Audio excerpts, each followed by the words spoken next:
I inherited the bookshop from my aunt, a woman I barely knew. She was estranged from the rest of the family, which was already small. When she passed suddenly, and with no children of her own, the place fell to me. I liked the idea of a quiet life surrounded by books, so I chose to become the new owner and manager rather than selling the shop off. It seemed a romantic idea at first. Plus, I would always get first dibs on new novels I was interested in reading, which appealed to me greatly. The bookshop was nestled in a forgotten street corner in a town that felt like it had been plucked from another time. All painted houses, turn-of-the-century aesthetics, and the kind of curlicue wrought iron benches I thought had been wiped out by modern, anti-homeless architecture legislation. When I stepped inside, I soon found that the picturesque exterior of the shop hid warped shelves and damp air smelled faintly of mildew. My aunt had named it Timeless Tomes, which seemed ironic since time had definitely done a number on the place. I spent my first few weeks deep cleaning, fixing up what I could on my budget and cataloging books.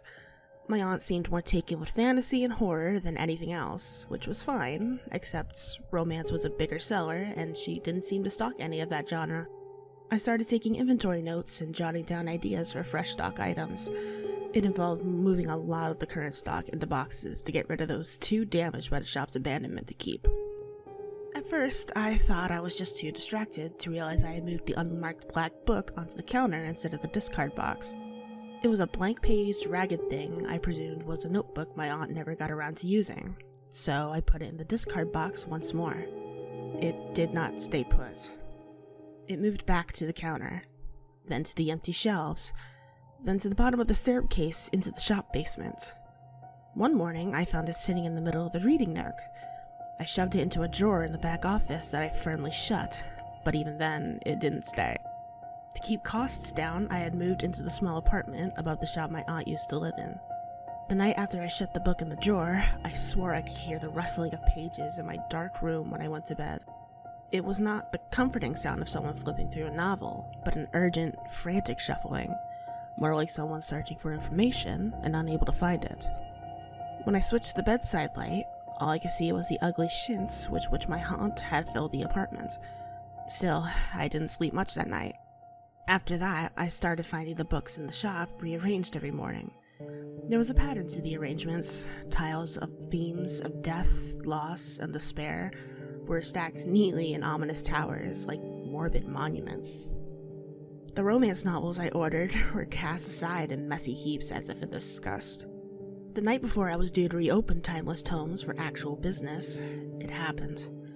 I had just finished doing a final check, making sure everything was spick and span for the morning, when I turned to see the black book sitting on the counter where I had most certainly not left it. Thoroughly creeped out, I marched across to get rid of it again when I realized it was open. Not only that, its pages were not blank. A single word had been scrawled in letters so jagged that they looked like they had been carved into the paper rather than written. Stop. What the fuck? There was no one to answer. Just me. And the black book. This was beyond stupid. I resolved to burn the book. I picked it up and went out into the alley behind the shop, bringing with me a box of matches and some fluid I used to refill my lighter. Yes, I know. Smoking is a foul habit, and I should switch to vaping if I can't give up my precious nicotine. I stuffed the black book into a rusty metal roasting tin I had found in my aunt's oven, doused it in lighter fluid, and tossed in a lit match.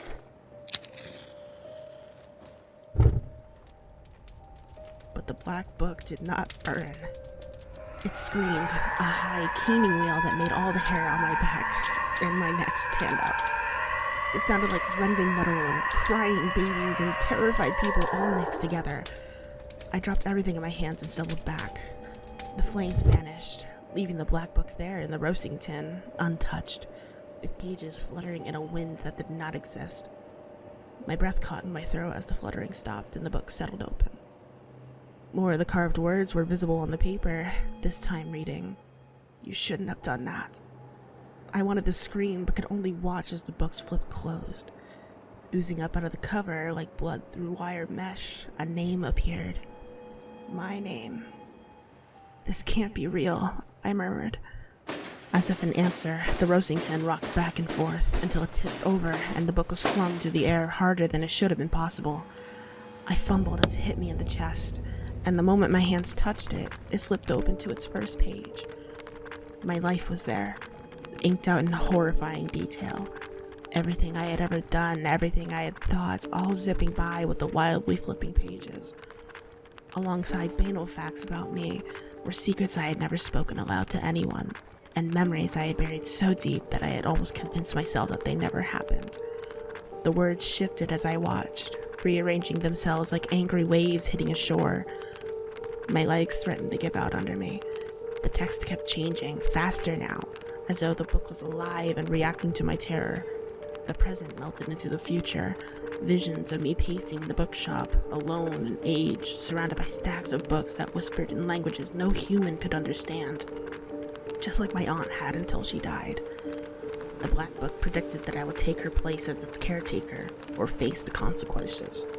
I threw the wretched thing at the ground and made a run for it. Fuck this. I'd rather go bankrupt and never set foot in that shop again.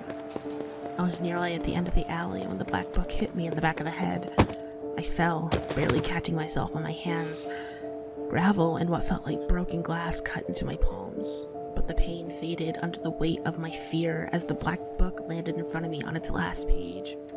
If she does not agree to become my caretaker and stay forever in the shop that is my home, she will suffer the same fate as her aunt.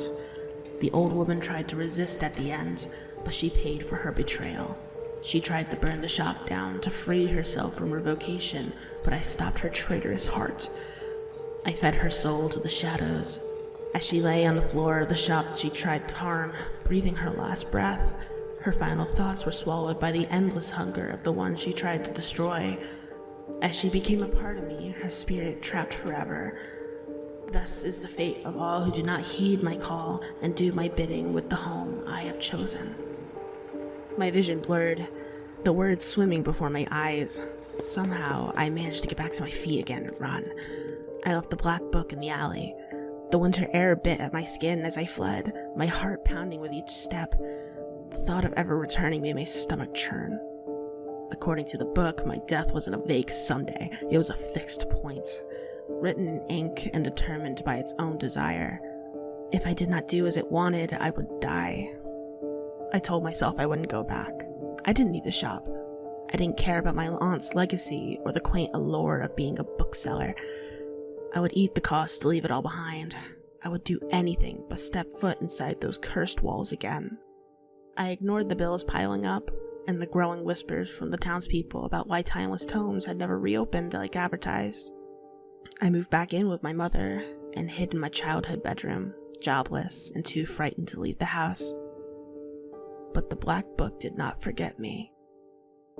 The first sign was the smell. It was faint at first, just a trace of ink and paper in my apartment. I convinced myself it was just my imagination. Then came the rustling of pages. In the quiet hours of the night, I'd hear the unmistakable sound of pages turning, like someone reading in the dark. I refused to look for the source. I buried my head under my blankets, plugged my ears, and prayed for sleep that did not come. One morning, I woke to find a horribly familiar book on my nightstand. My hands trembled as I shoved it into a drawer, but when I turned back, it was there again, sitting neatly on my bed. My own name blared back at me from the cover.